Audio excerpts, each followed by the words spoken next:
Tem luz a tua casa? E água? Não. O que é que tu comes antes de vir de manhã para a escola? Café? O teu pai trabalha? O meu pai já morreu. E sabes se a tua mãe foi à escola? Não foi. Em 1974, Maria Filomena Mónica era uma jovem socióloga que andava a estudar se os filhos dos ricos e dos pobres teriam as mesmas hipóteses de subir na vida quando lhe surgiu a ideia de fazer um documentário. Estará a escola a manter desigualdades sociais? Estarão as crianças condenadas a nascer e a serem criadas desiguais? Nada melhor do que fazer uma experiência. A experiência que nós fizemos à procura de uma resposta. Fomos a 5 escolas socialmente diferenciadas para tentar descobrir uma possível relação entre a classe social de origem e as futuras profissões das crianças. Saber se o miúdo que nasce em Camarate ou em Montemor pode chegar a ser médico ou não pode chegar a ser médico, ou até se ele nunca sonhou com isso, que era aquilo que eu presumia. Ele estava de tal maneira condicionado pelas expectativas dos professores e dos pais que não lhe passaria pela cabeça. O documentário começou na escola primária de Baldios, em Montemor o Novo, no Alentejo. Era lá que andava o Francisco. O Francisco tem que andar 14 km por dia, a pé, se quer aprender a ler e escrever. Quando o pai anda à boa vida, quando está desempregado, leva-o. Quando não, o Francisco nem sempre chega à escola, pois tem medo das vacas que aparecem no caminho. E ele tem tido alguns problemas com a distância, não é? Pois, longe. Claro que não pode ir a pé sozinho, é longe. E para ir a cavalo, o pai não tem vida para o ir levar e pescar e isso. E é assim. Quanto tempo mais ou menos é que ele demora daqui até à escola? 2 horas, ou menos. A pé? A pé. Tem luz a tua casa? E água? E tens lá casa de banho ou não? E tens rádio? Olha, já viste alguma vez televisão, Francisco? Já pouca vez. Uma vez? Onde é que tu viste uma vez televisão? Uma memória. Porquê é que escolheu o Francisco e não outro, lembra-se? Por o Francisco ser totalmente incapaz de olhar para mim. Ele tinha tanto medo e de ver alguém que ele não conhecia e que obviamente era de outra classe social, que me impressionou. Ele parecia quase um bichinho. Apetecia trazê-lo para casa e fazer-lhe festinhas. Com que idade é que pensa que o seu filho irá começar a trabalhar? Sei lá. A idade puder ser, sei lá. Isso até não sei. Até que idade é que pensa que ele tê-lo a estudar, assim, na escola? Pelo menos a 4ª. A 4ª classe? Foi. O que é que gostava que lhe acontecesse no futuro? Gostava que o futuro fosse bom, pois. Mas assim, não sei, ter que lhe dizer. Não sei se pedir um emprego, não sei. Acha que tendo os pais que sejam pobres, que é a mesma coisa do que ter pais ricos para o futuro, para a profissão que depois um miúdo tem na vida? Não sei, não sei responder a essas procuras. Eu não percebo nada disso. Já pensaste o que é que tu gostavas de ser quando fores grande? Chofer. Gostavas de ser chofer.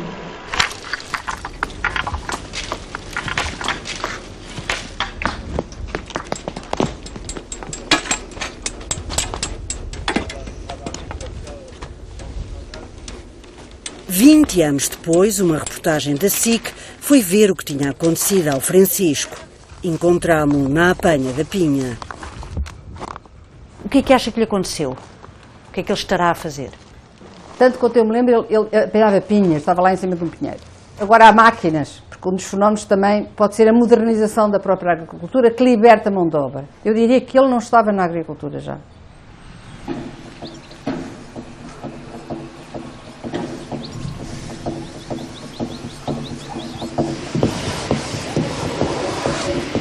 Mas as coisas em relação a 20 anos são melhores, são piores? Como é que... As coisas estão melhores. É? Sim, normalmente as coisas têm corrido bem. Não é? Estamos melhores. E em relação a 40 anos, no tempo dos seus pais? Isso ainda bastante melhor, Melhor. Sim, acho que sim.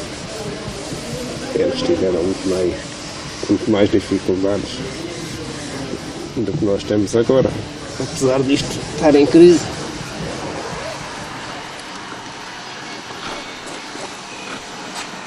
Francisco tornou-se dono de uma oficina de estufador a meias com um primo.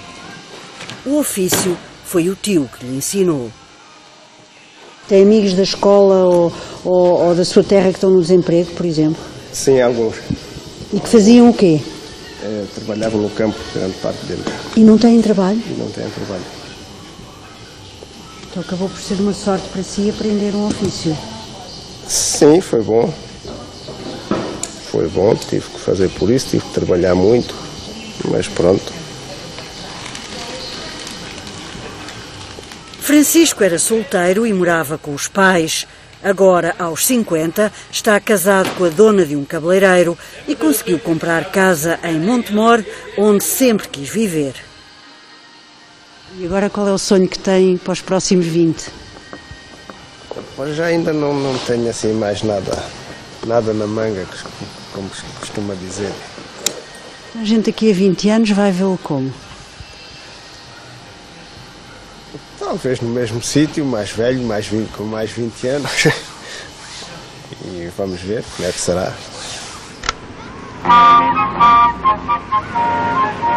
Fomos a uma escola de alta burguesia em Lisboa.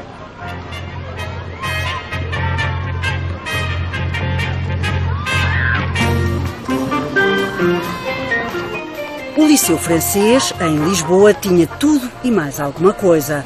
Era onde andavam os filhos dos estrangeiros e de gente com dinheiro. Nesta escola tivemos dificuldades para realizar o inquérito. Tivemos que conversar longamente com o diretor, que quis conhecer previamente a lista de perguntas a fazer aos alunos e à professora. Tivemos que pedir autorização prévia aos pais para que os alunos aparecessem no programa. Como é que tu vais todos os dias para a escola? Venho de autocarro. Autocarro do liceu? Sim. E quem é que vive contigo lá em casa? A minha mãe e o meu pai. E quantos quartos é que tu tens lá? Divisões? 3. Quantas divisões? Sim, tem. 15. Acha que um filho de uma família pobre, hoje em dia, tem as mesmas possibilidades do que o filho de uma família rica?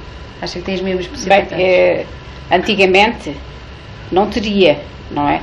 Porque era só, enfim, favorecido por umas certas determinadas classes. Mas hoje estou convencido que, enfim, o Estado olhará por isso, até porque as crianças pobres, porque não terem o direito dos ricos, Pois. não é? Olha, e o teu pai, o que é que faz? É médico. É médico. E o que é que tu gostavas de ser quando fores grande? Médico.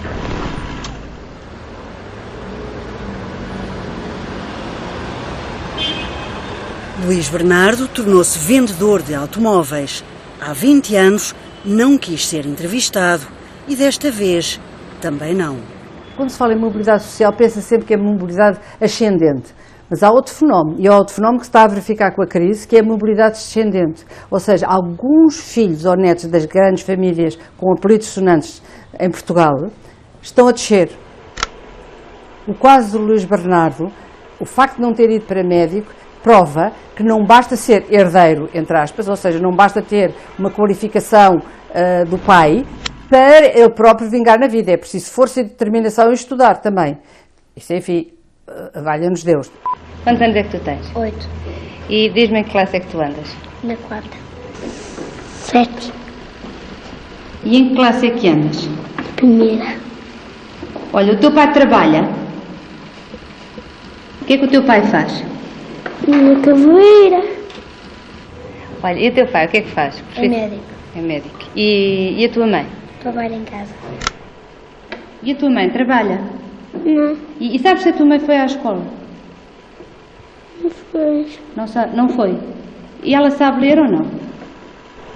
O que se tentava ver ali é se um miúdo pobre inteligente, através da escola, conseguiria se ingrar. É isso? Sim, é. No fundo, se era possível haver um Obama português. Não era. Mas, curiosamente, se nós formos ver, por exemplo, os nossos presidentes da República, o Cavaco Silva não é filho de gente rica. É classe média. Ele, de resto, exagera um bocado. Há muita gente, como agora a ideologia, apesar de eles serem de direita, a ideologia que penetra é é feio dizer que os meus pais eram riquíssimos e que eu subi na vida com o dinheiro dos meus pais. De vez em quando há pessoas que dizem porque os meus pais eram muito humildes e muito pobres, depois vai-se a verificar, não é bem assim. No caso do Cavaco, eu sei que o pai tinha uma bomba de gasolina, mas uma bomba de gasolina dá dinheiro. E o que é facto é que ele se formou com o dinheiro dos pais. Nos conselhos de administração dos bancos ou nas empresas, eu gostava de ver mais mobilidade social, ou seja, eles terem mais talentos, em vez de lá meterem os filhos, os primos e os sobrinhos. A cunha é muito importante em Portugal. É por isso que os ricos não são legitimados e eles não são respeitados, os ricos, porque eles acham ou roubam ou então herdaram. Não há mérito em ser rico. Fomos a uma escola do proletariado urbano do Barreiro. O Barreiro, com os seus 120 mil habitantes, é uma velha zona de concentração industrial. Os operários, que formam grande parte da população, trabalham na CUF, na Lisnave, na CP.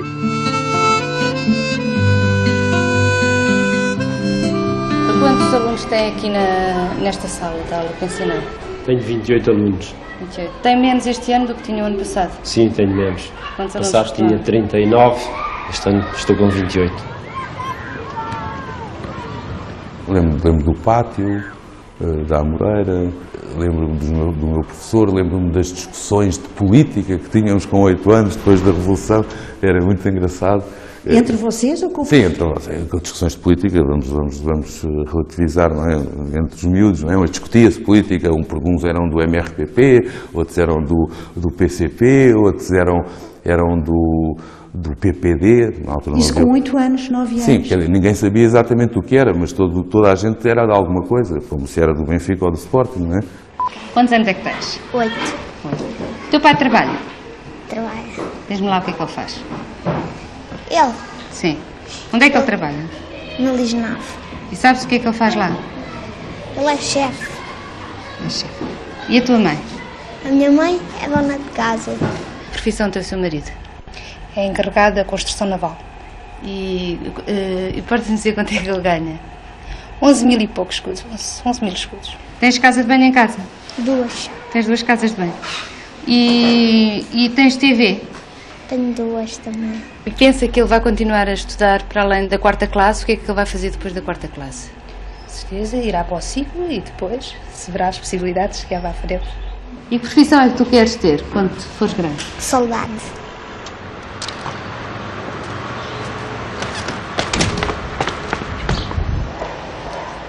Há 20 anos, Ricardo era analista de informática numa multinacional. Ganhava bem, trabalhava muito e saía de casa às 6 da manhã para chegar ao emprego às 9. Eu acho que o emprego do Ricardo parece bom em 94, porque ser analista informático numa multinacional, embora eu não perceba nada do que é ser analista informático, ele acho que até diz quanto é que ganhava mais ou menos bem. Como há uma grande deslocalização de empresas, e como a empresa é uma multinacional americana, não me surpreenderia, mas não faço ideia, que tivesse deslocalizado e que ele não estivesse em Portugal.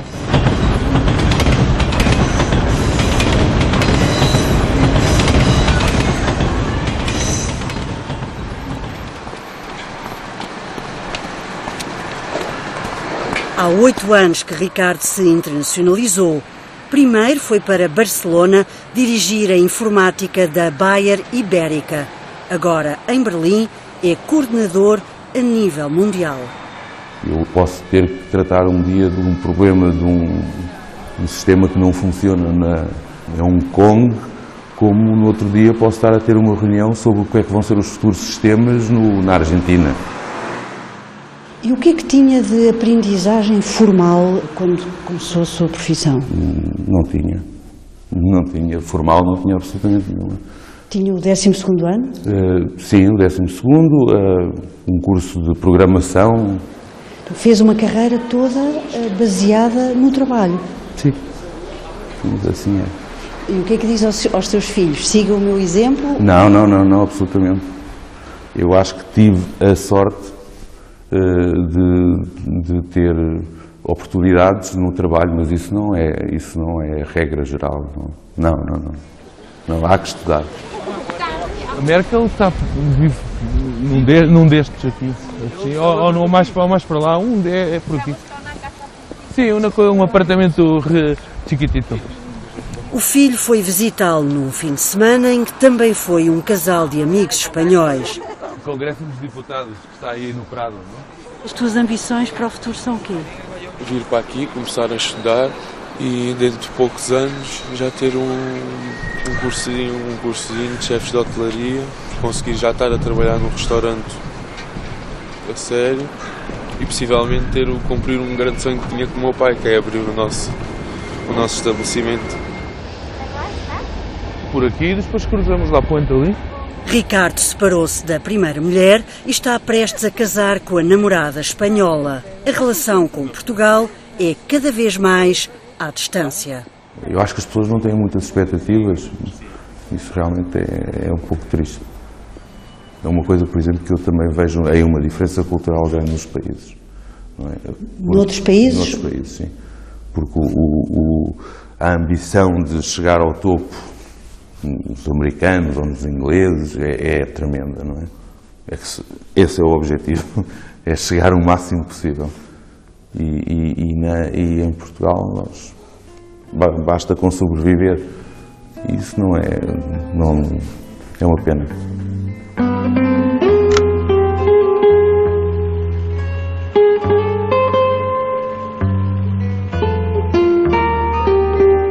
Fomos a uma escola de bairro de Lata, em Camarate.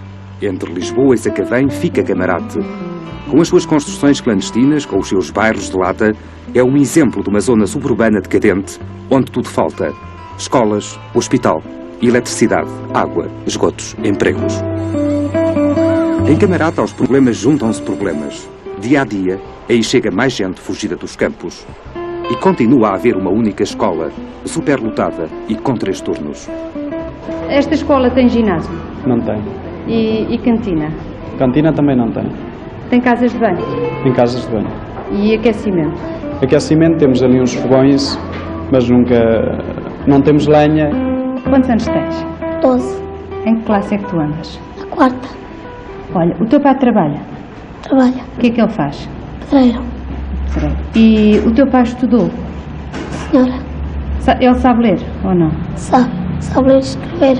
E a tua mãe trabalha? Mas não. E a tua mãe sabe ler? Não. O que é que a senhora pensa que ele vai fazer para o ano que vem? Eu gostava que ele tirasse ao menos a 6ª classe e a 5ª classe. Pois. A 5ª e a 6ª.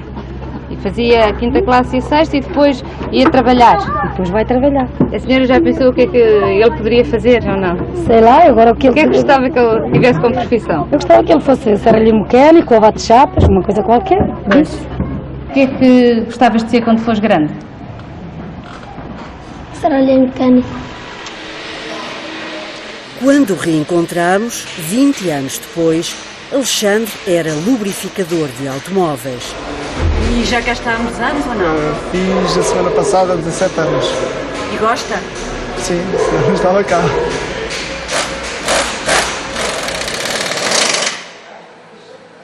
Mais 20 anos depois, continua na mesma oficina e com o mesmo trabalho.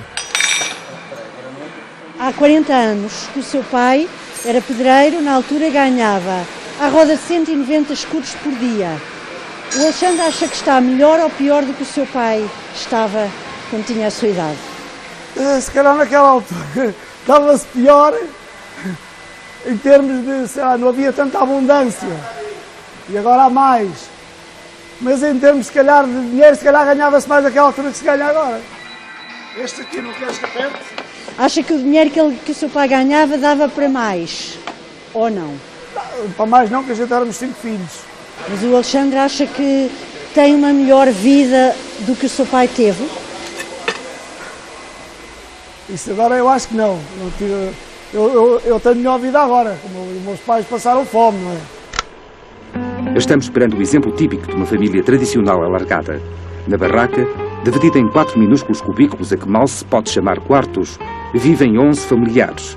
O pai, a mãe, 5 filhos, uma sobrinha, 2 irmãos maternos e uma avó.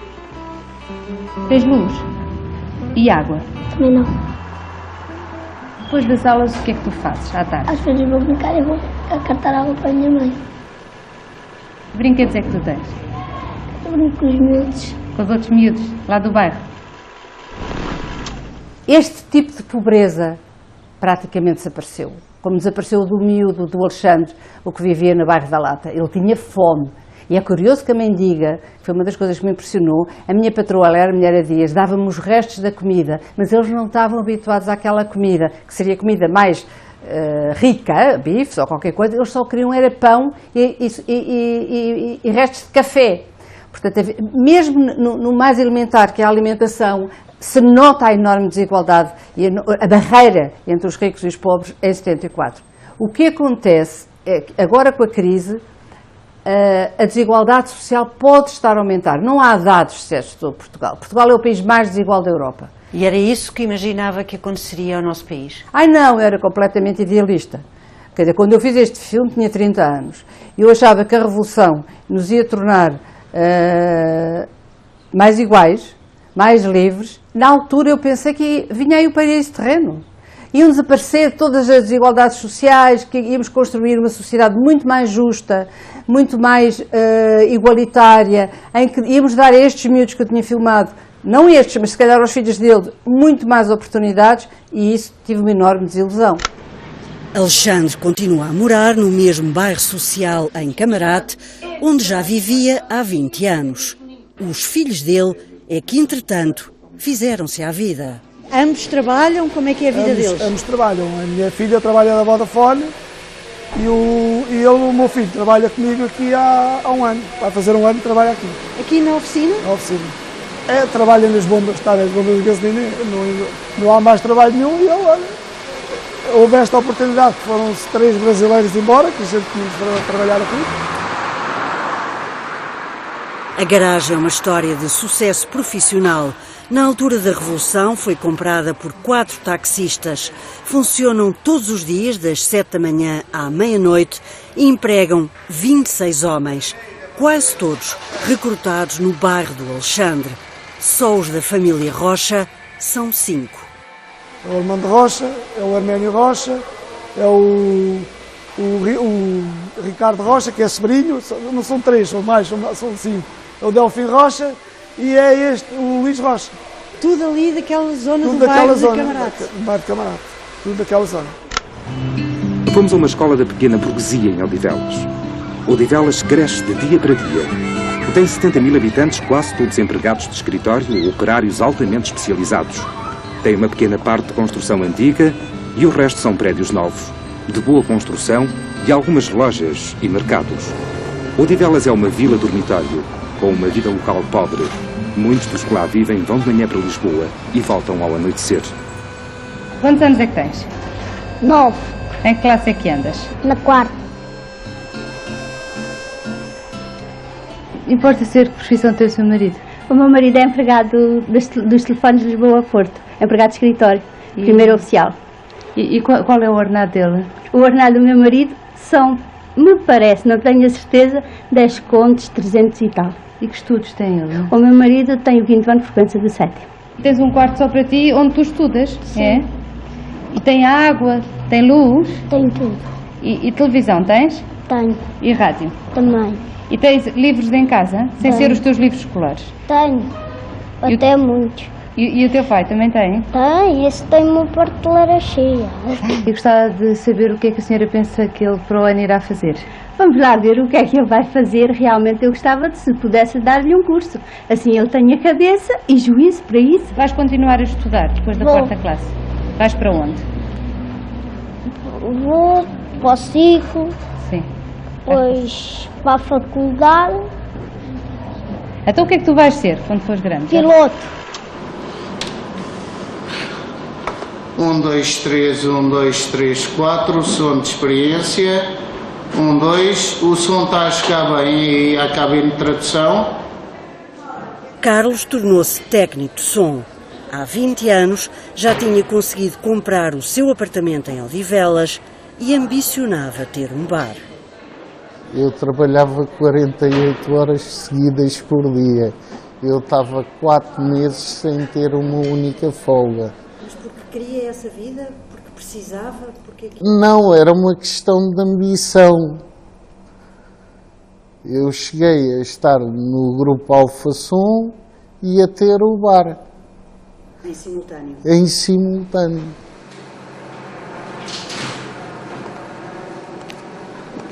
Aos 40 anos teve um AVC e ficou com uma reforma mínima por invalidez. O que lhe vale é a herança dos pais e o bar, mesmo que dê pouco. Eu prefiro ganhar pouco, por isso é que criei este espaço, e sentir que qualquer pessoa, mesmo que tenha poucas posses, possa usufruir do que as classes ricas usufruem. É o conceito que eu tenho deste bar, onde toda a classe social possa vir e divertir-se. O Carlos sente que hoje ainda se notam as classes sociais? Sem dúvida. E quebra de classes sociais, que é mais grave. Antigamente tínhamos a média burguesia, que tinha um poder económico aceitável. Hoje em dia, o país está a caminhar para que haja pobres e ricos.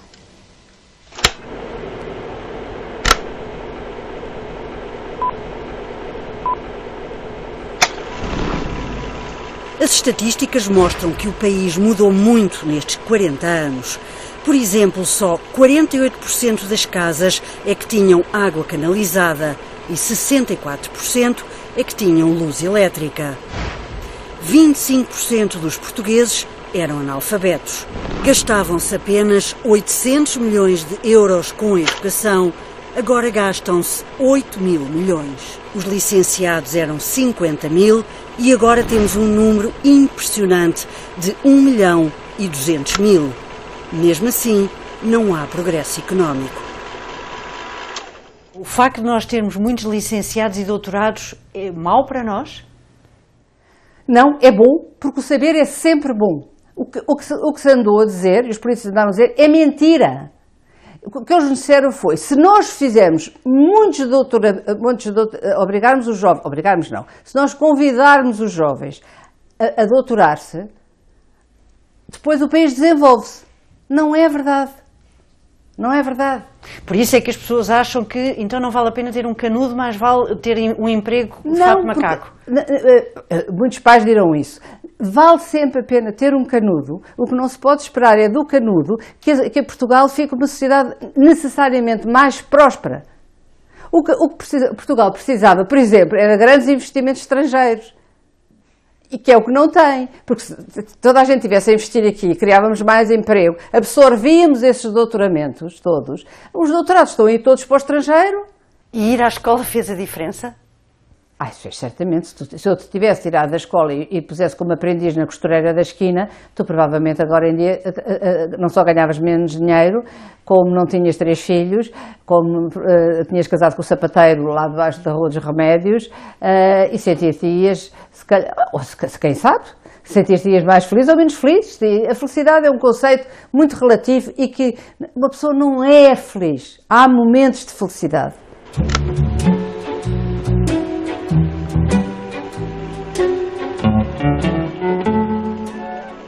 E a mãe ainda se lembra o que é que eu queria ser quando tinha 10 anos? Não faço a mais pequena ideia. Acho que nunca vos perguntei. E nunca tive plano.